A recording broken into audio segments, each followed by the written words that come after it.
함께 나눌 하나님 말씀 창세기 28장 5절부터 9절까지 말씀입니다. 함께 봉독하겠습니다. 이에 이삭이 야곱을 보내었더니 밧단 아람으로 가서 라반에게 이르렀으니 라반은 아람 사람 부두엘의 아들이요 야곱과 에서의 어미 리브가의 오라비더라. 에서가 먼저 이삭이 야곱에게 축복하고 그를 밧단 아람으로 보내어 거기서 아내를 취하게 하였고 또 그에게 축복하고 명하기를 너는 가나안 사람의 딸들 중에서 아내를 취하지 말라 하였고 또 야곱이 부모의 명을 쫓아 밧단 아람으로 갔으며 에서가 또 먼저 가나안 사람의 딸들이 그 아비 이삭을 기쁘게 못하는지라. 이에 에서가 이스라엘에게 가서 그 본처들 외에 아브라함의 아들 이스마엘의 딸이요 느바이ot의 누이인 마알랏을 아내로 취하였더라. 아멘. 저는 오늘 어버이 주일을 맞이해서 본문 말씀을 가지고 앞선 세대를 향한 존중과 배려라는 주제로 함께 은혜를 나누도록 하겠습니다. 부모님을 공경하는 것은 십계명에 나와 있는 것이고요. 또 사도 바울도 이제 골로새서, 에베소서 이곳을 통해서 부모님께 공경하는 이런 모든 것에 대한 근본 원칙을 말씀을 하고 있습니다. 하나님을 경외한다는 것은 곧 그분 말씀에 따르는 것인데 그분 말씀에 따른다는 것은 곧 부모님을 공경하는 것이다.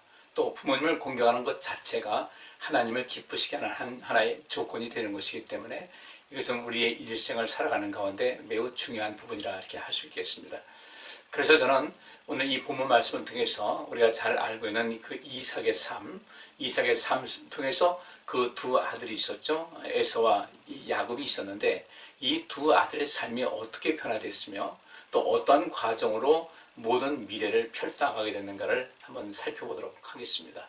오늘 본문에 있는 말씀대로 이삭이 그 장자를 축복하는 과정 속에서 뜻하지 않은 이런 상황을 맞이하게 됐죠. 야곱과 에서가 이 순서가 뒤바뀐 거예요. 장자가 에서고 또 차자가 야곱인데 이 아버지 이삭으로부터 받는 그 장자의 복을 야곱이 받게 되었어요.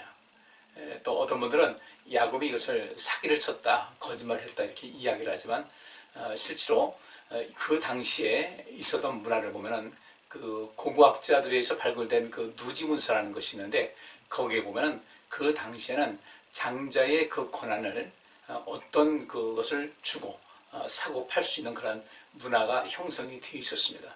야곱은 그것을 잘 알고 있었고요. 에서가 사냥 나갔다 와서 아주 피곤하고 또 배가 고픈 그런 가운데 그에게 한 끼 식사를 가지고 장자의 명분을 샀어요. 실질적인 어떤 생물학적인 면에서는 장자가 아닌데 그런 이 장자의 명분을 그 권리를 자기가 샀다는 이런 것이 되는 것이죠. 이 모든 것을 당시에 다 아는 사실이었고 에서는 그 당장 이 시장하는 그 모든 것 때문에 그 야곱의 말을 장난으로 받아들였는지 어땠는지 그것을 선뜻 응하고 말았습니다.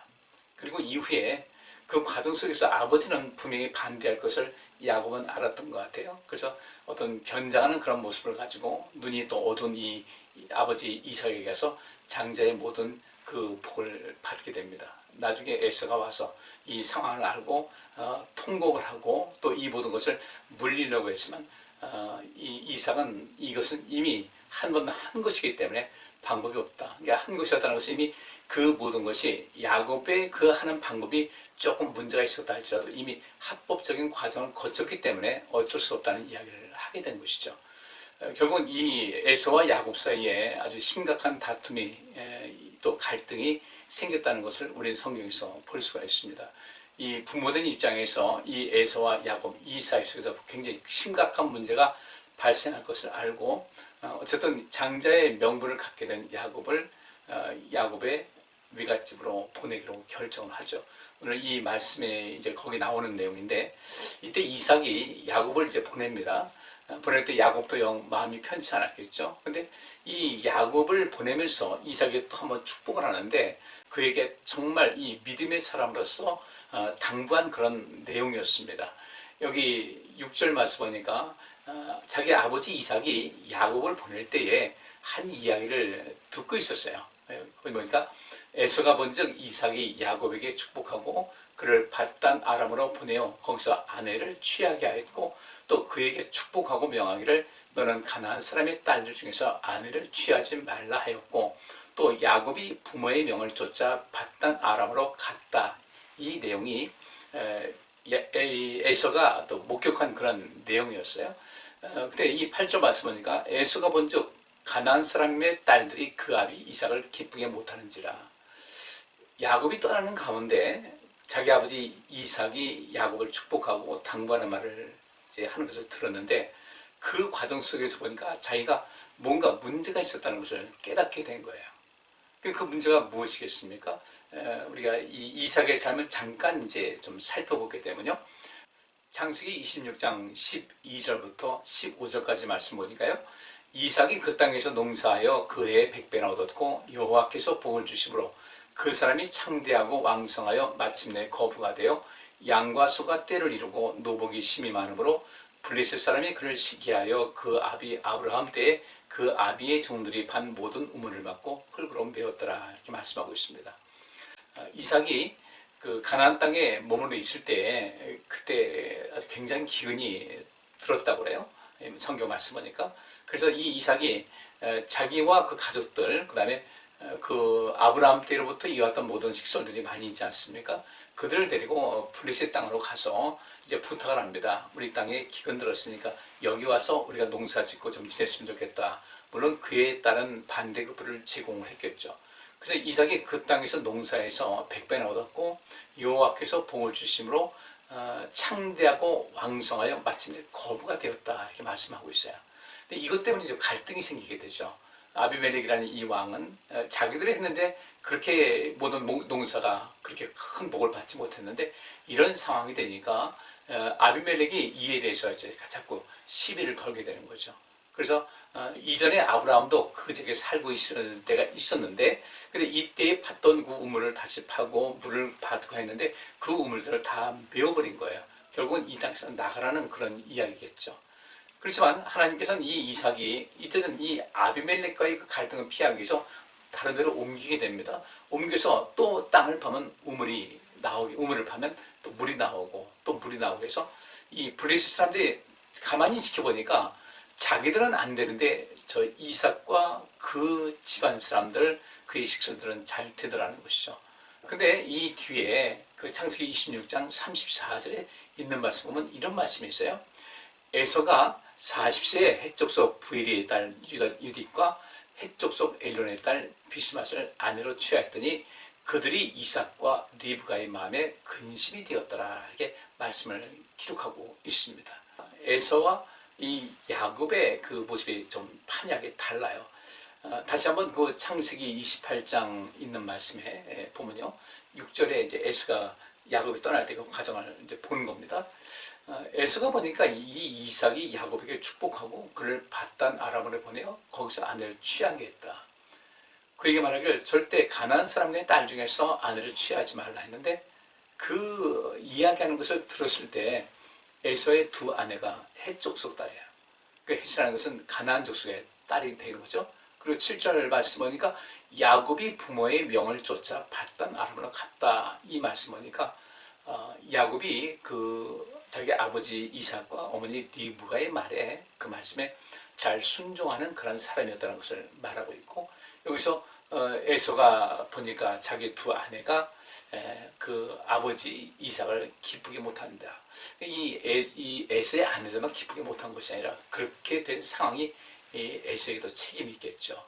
그리고 그 아비 이삭을 기쁘게 하지 못한다고 했는데, 이 기쁘게 하지 못했다는 그 단어, 이 라라는 히브리어가 쓰여지는데 그 뜻이 어떤 것이냐면 어떤 가치 기준에 부합하지 못하고 유익되지 못한 사물이나 사람의 자질 부족 혹은 열등한 자질이다. 그러니까 하나님께서 보실 때도 이 에서가 역시 이 헷족 속의 그 딸들로 자기 아내를 삼았다는 것조차도 하나님께서 보실 때 기뻐하실 만한 것이 아니었고, 또 그 부모의 마음에도 상당히 마음이 근심이 되었다. 열등한 자질이었다는 겁니다. 그러니까 쉽게 이 장자의 권한에 대해서 그냥 그 한 끼 음식과 바꿔버리게 된 것이죠. 상당히 좀 여러 가지로 좀 부족한 부분이 있었다는 것을 여기서 말씀하고 있어요. 그래서 그 아비 이삭을 기쁘게 못했다. 우리가 이 어버이주를 맞이해서 사실 우리 부모님들에 대한 존중감 있어야 되겠죠. 뭐 부모님이라고 해서 완전한 것은 아니지만은 부모님이라는 그 존재 자체로 우리가 그분을 존중할 줄 알아야 되고, 또 그분들이 세상 이제 많이 사시는 가운데 연세가 들어서 힘이 빠진다면 그분을 위한 충분한 존중과 배려를 아끼지 말아야 되는데, 이 에서와 야곱의 삶이 갈라진 것은 그 부모의 마음을 기쁘게 하지 못했다는 이 에서와, 또 그 야곱에게 이 외갓집으로 가라 했을 때 야곱은 여러 가지 좀 마음이 불편함이 좀 있었겠지만 그리로 가게 됩니다. 그리고 가는 과정에 또 하나님을 만나게 되고, 또 그곳에 가서 사는 모든 과정 속에서 성실한 삶을 살아갔어요. 그리고 다시 아버지께로 돌아올 그 큰 꿈을 갖고 살아왔다는 것이 성경 말씀에 기록이 되어 있습니다. 이런 과정 속에서 우리는 어떠한 삶을 사는 것이 진정 하나님께서 기뻐하시는 삶을 사는 것인가에 대해서 우리가 관심을 좀 많이 가질 필요가 있다는 것이죠. 어떻게 해야 될 것인가? 우리의 삶 속에서 무엇을 어떻게 사는 것이 이 모든 것이 온전하게 나를 이루는 것인가? 이 속에서 부모님을 공경하는 이 모든 것은 하나님께서 약속하신 대로 이 땅에서 잘 되고 장수하는 복을 얻게 된다는 그 보장을 사실 우리 스스로 선택하고 우리 그것을 실천할 수 있는 그런 삶을 살아갈 필요가 있다는 것입니다. 우리 성도님들은 부모님과의 그 관계에 앞선 세대 아니겠습니까? 부모님은 분명히 우리 지금 후대 다음 세대보다는 훨씬 앞선 세대를 살고 있었기 때문에 세상이 이렇게 많이 변하다 보니까 생각이 다르고 삶의 양식이 다를 수 있어요. 그러나 이 성경에 있는 말씀 보니까 뭐라고 합니까? 백발은 면류관이라 이렇게 말씀하고 있습니다. 그분들은 그 다음 세대들보다 교육받을 기회가 많이 적었고 그렇겠지만 그분들은 지금 이 시대로 볼 때 그분들은 우리보다는 그 다음 세대들보다는 훨씬 더 어려운 삶을 살아보셨어요. 어려운 삶을 살아보시면서도 그분들은 정말 긍정적인 마음을 가졌습니다. 우리 조상들 뭐라고 했습니까? 여러 자녀들 두고 살았습니다. 자녀들 많이 낳잖아요. 그러면서 그들은 어떻게 했습니까? 그분들이 내려오는 그분들의 입을 통해서 내려오는 것은 사람은 태어날 때 다 자기 먹을 것을 가지고 태어난다. 굉장히 긍정적인 것이었죠. 그분들의 희생 때문에 우리 다음 세대가 이어지는 것인데 앞선 세대는 역시 이제 몸의 기운도 빠지고 또 살아가는 방식도 지금과는 다르고 훨씬 더 지금은 앞선 그런 모든 모양으로 살아가고 있으니까 그렇다고 해서 그분들이 평가를 절하될 이유가 전혀 없다는 것이죠.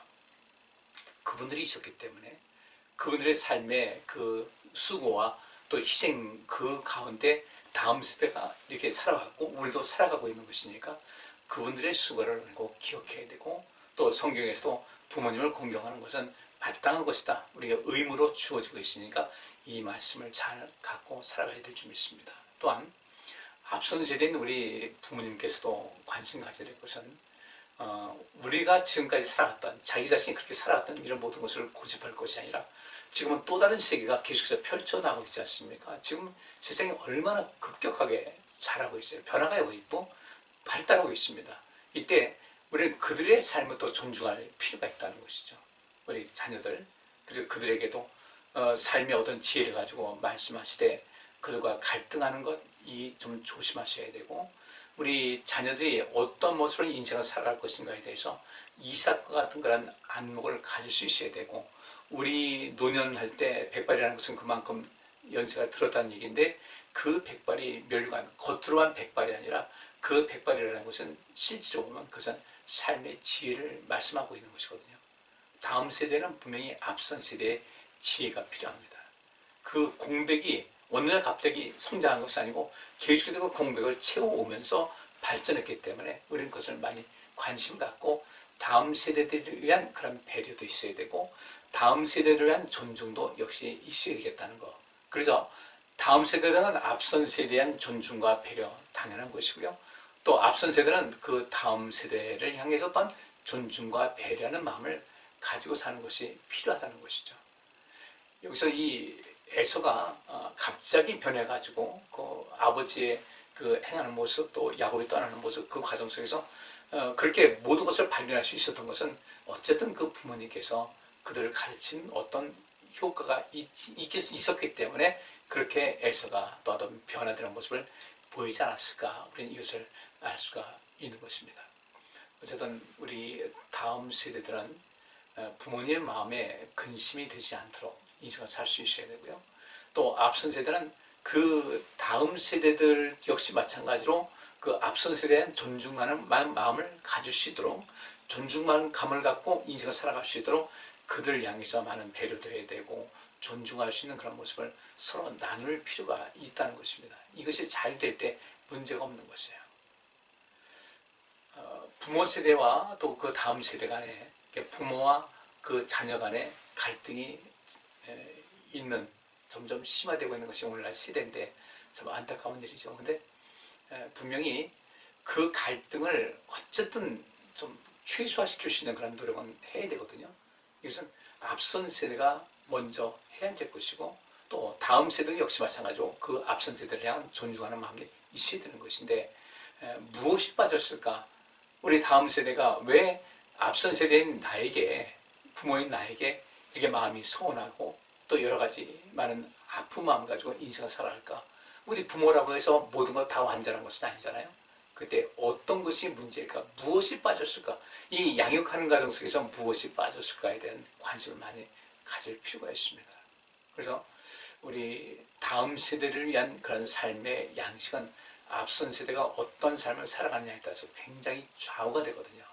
이것을 우리가 좀 살필 필요가 있다는 것이죠. 그럼 어떻게 우리가 앞선 세대가 다음 세대를 향한 인생을 살아갈 수 있을 것인가?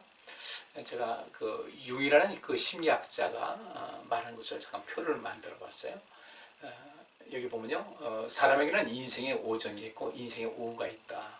이 오전과 오후를 어떻게 할 것인가, 나름대로 어떤 중년기를 가지고 이렇게 이야기를 할 수도 있지만은, 자, 여기 화살표가 왼쪽 거는 이제 위로 향하고 있죠. 이게 밑에서 시작해서 위로 넘어가서 또 한 바퀴 오른쪽 넘어가가지고 아래로 쭉 내려가서 제일 시작한 것, 그 이제 녹색으로 시작한 곡이 전 지구적이며 분화되지 않은 상태가 이제 태어나면서부터의 그 시작이 됩니다. 인생의 시작이고, 오른쪽 맨 밑에 있는 것은 전일성의 중심인 자기에 도달한다. 그러니까 어떤 인생의 아름다운 열매와 결과를 가지고 인생은 그 하나님의 부르심 받는 그 과정까지 이렇게 좀 시계 방향으로 돌아가는 것으로 제가 설명을 해드리겠습니다.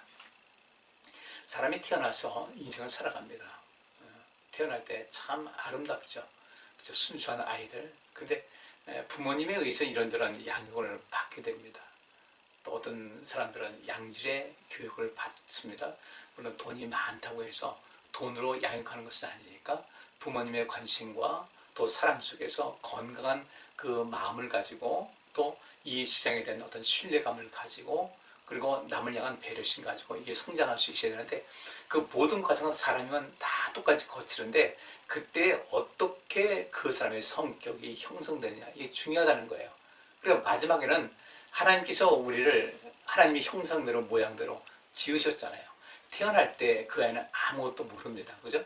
말도 할 줄 모르고 할 줄 아는 것은 오직 우는 것하고 웃는 것하고 재롱 떠는 것. 그것은 그들의 대화거든요. 그 아이가 생존하기 위한 그런 그 어떤 외침이라고, 생존하기 위한 그런 언어라고 이렇게 볼 수가 있는 것인데, 그렇게 인생을 살아가면서 마지막에 떠나갈 때 우리는 하나님께서 나를 이 땅에 보내주셨는데 나는 정말 인생 멋있게 살다 하나님 갑니다. 성경으로 말한다면요, 바울은 그렇게 했죠. 우리의 육신은 날마다 후패하고 죽어가지만 내 속사람은 날마다 새로워진다. 하나님께서 우리를 하나님의 형상대로 모양대로 지으셔서 이 땅에 보내셨는데, 돌아갈 때는 그 모습도 더욱더 온전하게 더 많이 발견해서 하나님께 갈 때 하나님을 기쁘시게 하는 모습으로 갈 수 있어야 된다는 얘기죠. 자, 제가 보겠어요? 전 지구적이며 분화되지 않은 상태라는 것은 아이가 태어나면은 부모님, 특히 어머니의 그 절대적인 보살핌 받죠. 엄마의 품속에서 자라고, 그러면 항상 보살핌 받죠. 일반적인 경우에 받고 사랑받고 하니까 이 아이는 온 세계가 다 자기 것이다. 이 지구에, 이 세상의 중심에 자기가 있다는 이런 생각을 하게 되는데, 이제 조금 지나게 되면은 엄마는 어떻게 해요? 처음 낳았을 때보다 좀 거리감을 주게 되죠. 각각 독립된 개체로서의 인생을 살아가게 되다 보니까 이 아이가 이제 조금씩 분화되는 과정을 겪게 됩니다. 나는 이 세상의 중심이 아니구나. 그리고 나는 누군가의 도움이 필요하구나라는 것을 분화 과정 속에서 느끼게 되는 거예요. 어머니가 잠시 자리를 비게 되면 불안해서 울게 됩니다. 나 엄마가 필요합니다. 아빠가 필요합니다. 이렇게 되는 거예요.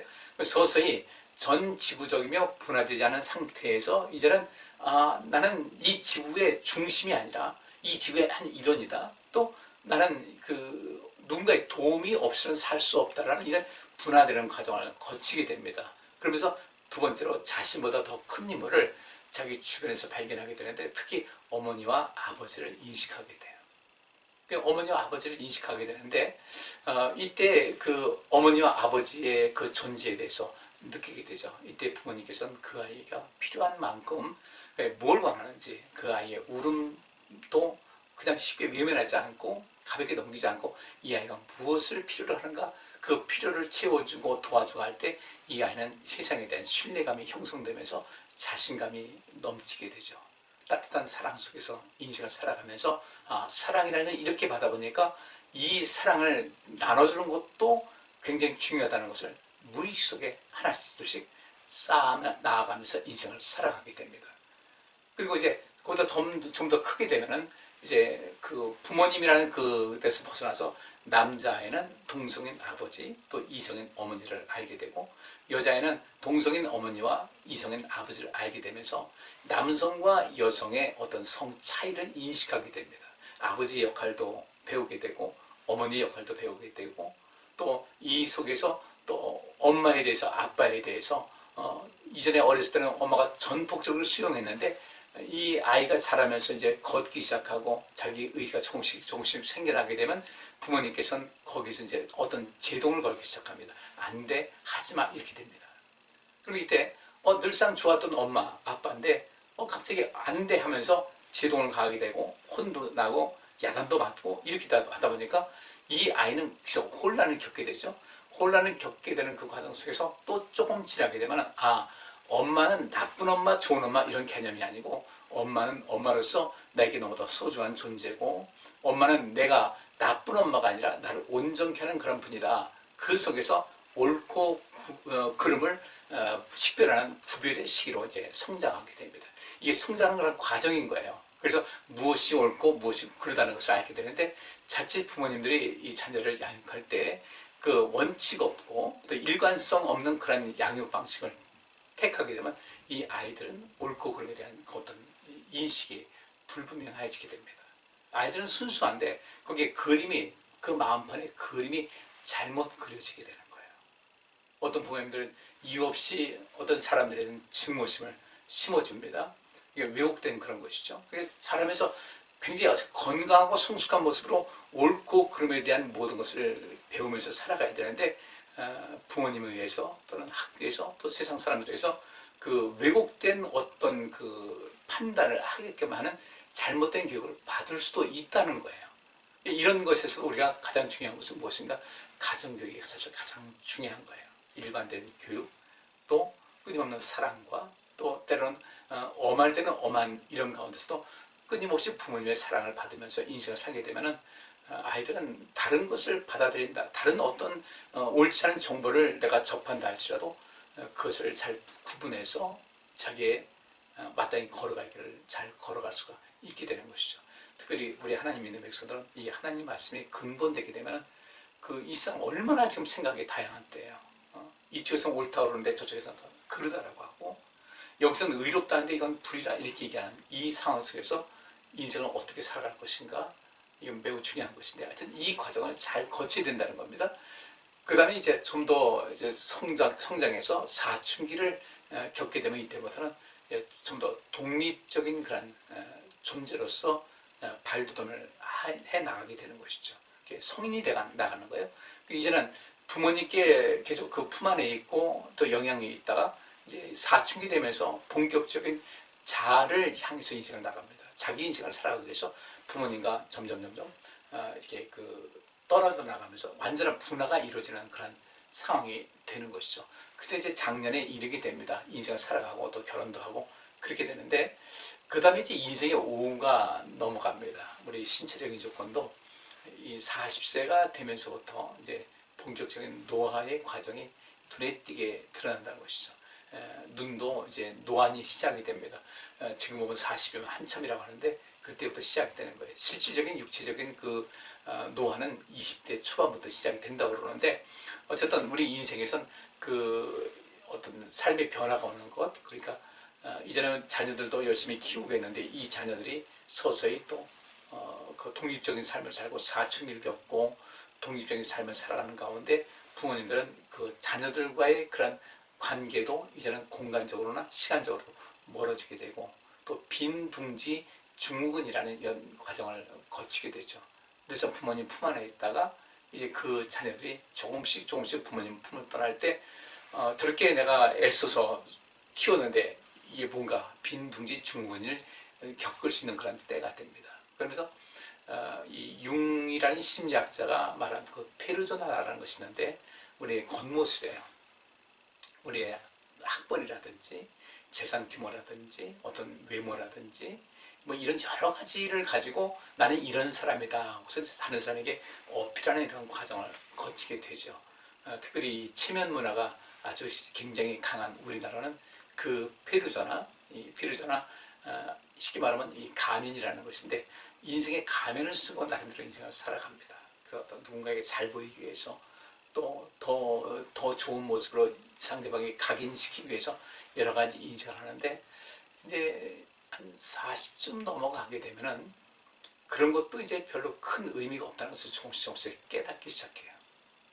그래서 이제 조금씩 가면을 벗기 위한 이런 것이 시작됩니다. 물론 평생 못 보는 사람도 있는데 여기서 이제 비교적 건강하게 인생 살아가는 사람들은 그렇다는 겁니다. 부모와 자녀 간에 부모님께서 무조건 이래라 저래라 지시적이고 명령적인 이런 모든 것도 이제는 바뀌게 되는 거죠. 이제 내가 자녀의 또 그늘 아래 있다. 동등한 관계라는 것을 알게 되는 거죠. 그 역할을 인식하는 시기가 바로 이때입니다. 인생의 후반전에서 이것을 가장 먼저 느끼게 된다는 것이죠. 그전 체면이라든지 어떤 형식에 충실했다면 이제 실질적인 면에서 인생을 이제 살아가게 됩니다. 왜냐하면 살다 보니까 겪는 문제가 만만치가 않거든요. 그런 체면 같은 거 이게 중요한 것입니다. 무엇이 중요한가? 내가 겉에 가면을 쓰고 사는 것보다는 내 내면이 중요하다는 것을 알고 좀 더 실용적인 삶으로 이어지게 되는 겁니다. 그래서 조금씩 이제 얼굴이 덮였던 이런 모든 것을 벗어버리게 되죠. 뭐 40세가 되면 어떤 면에서 평등이 이루어지고 50대 되면 어떤 것에 평등이 이루어지고 이 얘기가 거기서 사실 나오는 것인데 그 다음에 넘어가게 되면 이제 그림자와 친숙해진다 그랬어요. 그림자 친숙해진다. 그 옆에 보면 인생의 오전에선 같은 레벨에 있는 거 보면 옳고 그름을 식별하는 구별의 식이라고 하는데 이 그림자라고 하는데 그런 것은 빛과 그림자라고 생각하시면 돼요. 우리는 열심히 나의 성공을 향해서 달려갑니다. 그런데 그 이면에 내가 놓친 것이 많아요. 거기서 또 상처도 있고 또 내가 이루지 못하는 어떤 꿈도 있고 그러다 보니까 어떤 그림자를 평생 우리가 같이 그렇지 않습니까? 우리 인생 살 때 태양빛이 있습니다. 그림자를 계속 쫓아다니거든요. 마찬가지로 우리 인생에 그림자가 있습니다. 그것 때문에 또 많이 아파하고 상처받은 것 때문에 트라우마 때문에 또 이 심리적인 위상 때문에 또 자기의 어떤 체면이 손상되지 못한 것 때문에 이루지 못한 꿈 때문에 많은 그림자가 있는데 살다 보니까 어떻게 돼요? 모든 것이 조금씩 평등화가 이루어진다고 할 때 이 그림자가 반드시 나쁜 것만은 아니라고 하는 것을 알게 돼요. 그리고 누구나 사람에게는 그림자가 있다는 것을 알게 되면서 이 그림자가 친숙해지고 어떤 화해가 이루어지는 과정입니다. 부모님을 통해서 어떤 상처를 많이 받았다 할 때 인생 살다 보니까 또 내가 자녀 키우다 보니까 우리 부모님께서도 이만한 어떤 아픔과 애로사항이 있었겠다는 것을 알고 부모님을 이해하게 되고 그 그림자와 친숙해지고 이것은 인생을 살아가는 과정이라는 것을 알게 되면서 부모님과의 그 관계도 더 새로워질 수 있는 그런 단계가 되는 것이죠. 더 나아가서 이제 반대의 성 아니마와 아니무스의 통합이다. 그랬는데 여기서 특별히 이 그림자, 뭐 반대에서 아니마, 아니무스라는 것은 우리 인간의 그 무의식 세계를 이야기합니다. 사람이라면 누구나 갖고 있을 수 있는 그 무의식, 이것을 갖고 있는 것인데, 이 반대의 성이라는 것은 남자에게는 그 아니마라는 남성 속의 여성상이 아니마고요. 여성 속의 남성상이 아니무스예요. 그 이 내 안에는 어떤 남성에 대한 어떤 생각도 또 이성에 대한 어떤 생각이 있습니다. 그런 것 때문에 또 이성에 대한 호감도 갖게 되고 또 세상을 향한 어떤 친밀감도 갖게 되는 것인데 이것이 만약에 우리 그 옆에 수평적인 부분 남녀 간의 성 차이를 인식하는 것인데 성 차이가 다르다는 것이죠. 상대방이 나쁘다는 것이 아니라 상대방은 난 다르다. 남자와 여자는 다르다. 여자와 남자는 다르다. 근데 이것을 하나의 통합하는 그런 과정이 필요하다는 것을 알게 되죠. 그래서 한참 힘 있을 때는 그래서 부부간의 다툼도 많고 그랬는데 이제는 내 안에 있는 어떤 여성상, 그러면 남성이 갖고 있는 여성상은 누구한테 배우겠습니까? 어머니를 통해서 인식이 되고요.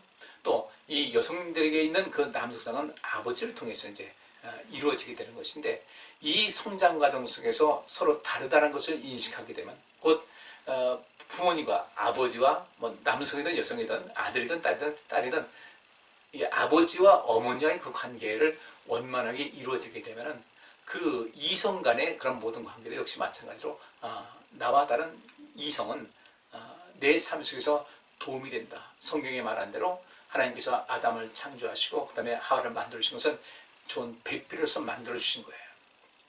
아담에게 좋은 배필로서의 하와에게는 좋은 배필로서의 남편을 허락해 주신 것이죠. 이런 남성과 여성 간에 대한 어떤 성의 어떤 통합이 이루어지게 됩니다. 단순하게 육신적인 어떤 어떤 성적인 어떤 이성 이런 것이 아니라 이 모든 것을 어떤 통합적인 그런 존재로서의 어떤 이성을 인식하는 그런 단계가 되어가는 것이죠. 그래서 훨씬 더 삶이 탄탄하게 이루어지게 됩니다. 성숙해지게 되는 거예요. 또 더 나아가게 되면 이제 아까 말씀드린 대로 백발은 연리관이라고 했는데 노현자와 태모의 원형이 이루어지게 돼요. 노현자는 무엇입니까? 면류관 자체예요.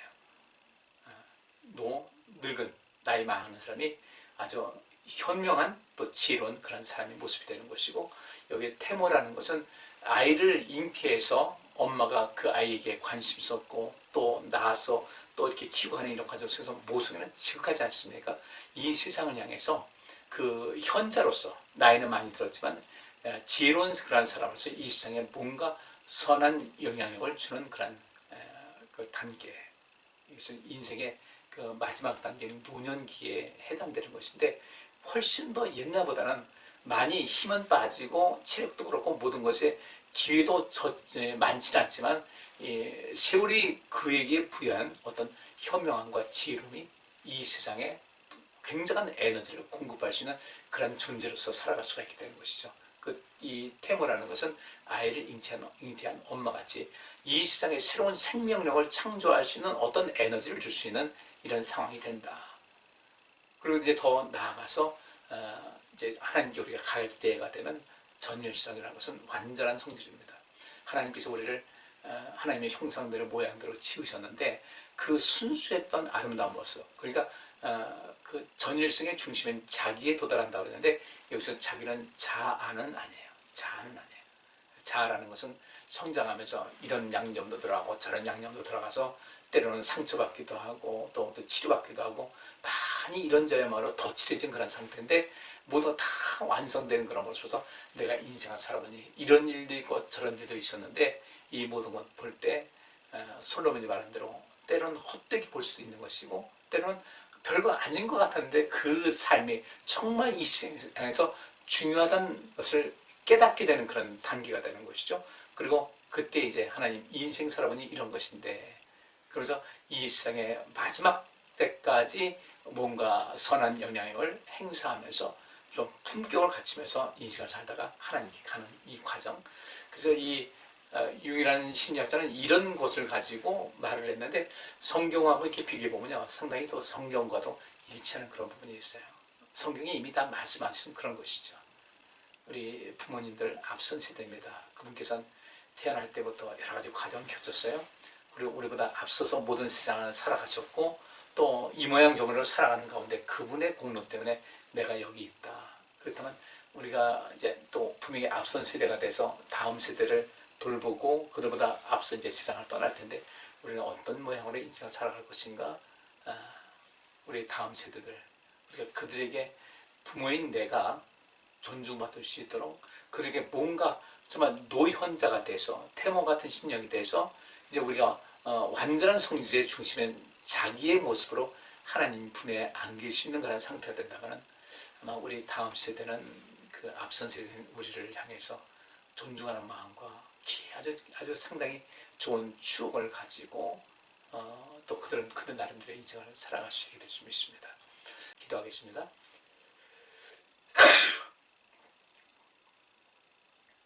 하나님 감사합니다.